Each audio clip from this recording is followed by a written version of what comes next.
all Sikh men suffer from a unique pattern of baldness that even doctors misdiagnose.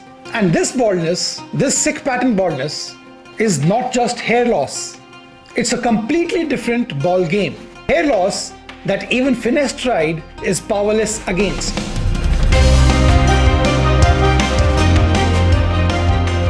The purpose of doing today's talk is that I do several revision cases of Sikh Pattern Traction Alopecia, since most clinics outside of Punjab in India mistakenly treat Sikh Pattern Traction Alopecia as common baldness, which it is not. For if you treat Sikh Pattern Traction Alopecia as male pattern baldness, you not only ruin your hair transplant results, but squander away your limited donor availability.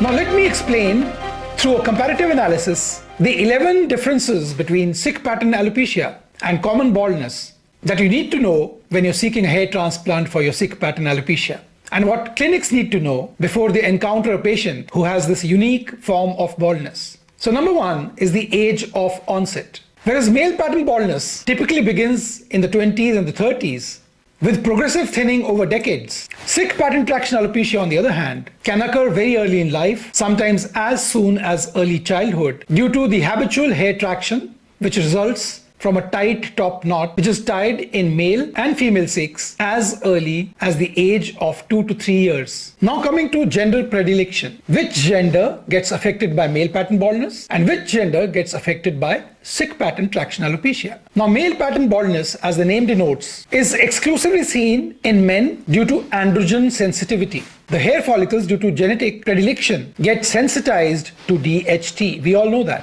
DHT attacks the follicles, so it is a hormonal attack in male pattern baldness. On the other hand, in Sikh pattern traction alopecia, unless you have a strong family history of baldness, unless there are visible signs of thinning due to male pattern baldness, along with Sikh pattern traction alopecia, the assault or the attack is more mechanical than hormonal. Sikh pattern traction alopecia affects both men and women. In Sikh individuals who wear tightly tied top knots and then a turban on top to support it. And then we come on to the progression of baldness. Male pattern baldness is a progressive condition and it follows the Norwood-Hamilton scale with continued recession and miniaturization if left untreated. On the other hand, Sikh pattern traction alopecia does not follow the Norwood scale. It is non-progressive. Once the inciting mechanical traction, the mechanical stress from a top knot is removed, there is no progression, there is no deterioration. However, long-term traction, long-term continued tension can cause irreversible scarring, which can be very, very dense. And now the donor area involvement.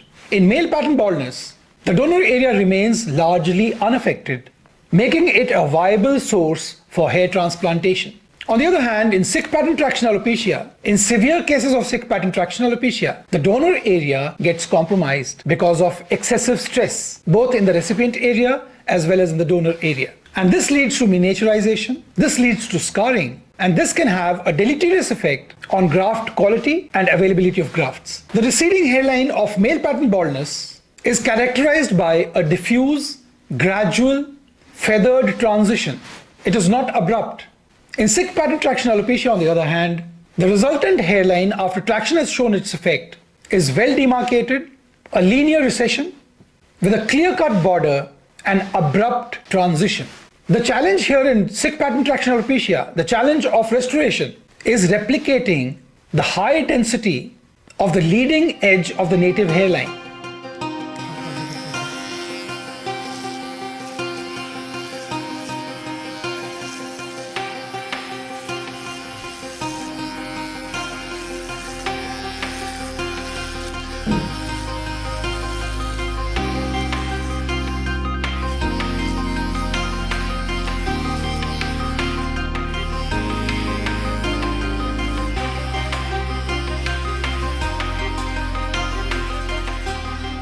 Scalp changes. In male pattern baldness, thinning occurs without significant changes in scalp texture or none at all. In Sikh traction alopecia, on the other hand, in advanced cases, there is rugae-like crinkling of the scalp skin, like in CVG, cutis verticis gyrata, and this is an indication of chronic severe traction injury.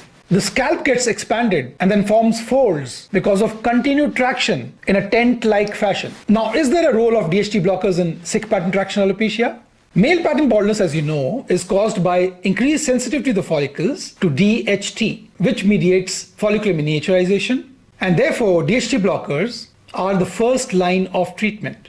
In Sikh pattern traction alopecia, on the other hand, the baldness is not DHT driven. It is a mechanical assault, a mechanical traction that causes Sikh pattern traction alopecia. Therefore, unless there is a mild form of thinning or family history of baldness, DHT blockers are unnecessary in treating Sikh pattern traction alopecia. Male pattern baldness requires strategic placement of grafts to create a natural, age-appropriate hairline. Strategic placement because the graft number is limited because there's a large bald area or a large bald area is going to develop. Whereas on the other hand, in Sikh pattern traction alopecia, the amount of baldness is limited. It is not as extensive as beyond grade 3 male pattern baldness in most cases. And therefore, higher densities can be aimed at if there is not much scarring. But the key challenge is to replicate the native hairline, which is of full density, high density hairline, creating an ultra dense, straight, coarse native hairline, which often has a sharp edge, rather than a gradient transition in male pattern baldness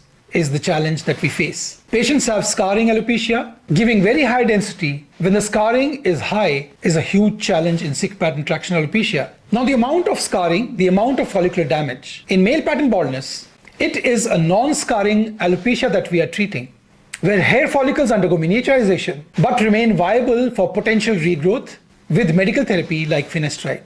On the other hand, in Sikh pattern traction alopecia, prolonged traction leads to follicular dropout and fibrosis scarring, making regrowth impossible in most of the cases. In late stages, Sikh pattern traction alopecia mimics scarring alopecia or cicatricial alopecia.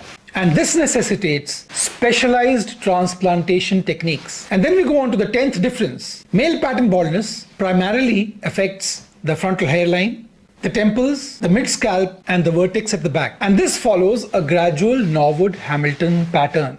The temporal points may recede, but usually retain some hair, providing a natural transition. On the other hand, in Sikh pattern traction alopecia, the temporal points and the parietal zones at the sides are significantly, seriously affected, and this leads to temporal hollowing and high transition in a linear pattern which looks rather abnormal. This necessitates restoring the temple points, a high priority in Sikh pattern traction alopecia. And many a times the side locks are also involved, the side locks below the temple points, and they need restoration as well. Because if you do not restore the temple points, the side locks, just restoring the hairline will continue to give the person an unnatural look. And this is a challenge which is not commonly encountered when you treat common baldness, male pattern baldness. And the last difference between male pattern baldness and Sikh pattern traction alopecia is the fact that Sikh pattern traction alopecia can be corrected as early as at the age of 18 years, provided there is no evidence of male pattern baldness and there is no strong history of male pattern baldness in the family. On the other hand, in male pattern baldness, we wait for the hair loss to stabilize, for the pattern to evolve, and that does not happen before the age of 25 to 27 years. Now, these were the salient differences between male pattern baldness or common baldness and Sikh pattern traction alopecia. If you wish a consultation for your Sikh pattern traction alopecia, do call us or WhatsApp us your pictures at the numbers provided above. To conclude, while both conditions lead to significant hair loss, their etiology, their clinical features, and treatment differ fundamentally. Male pattern baldness is hormonally driven. It's a progressive disorder, whereas Sikh pattern traction alopecia is mechanical alopecia with a distinct pattern and donor area involvement. Realizing these differences, these 11 differences, is crucial when you're seeking a hair transplant for Sikh pattern traction alopecia and also for surgeons and clinics treating patients with this unique form of baldness. A standard approach for hair transplant, as seen in male pattern baldness, will not suffice while treating Sikh pattern traction alopecia, which demands a more nuanced understanding of Sikh hair loss, skin condition, and aesthetics. Thank you for watching. Have a nice day and God bless you.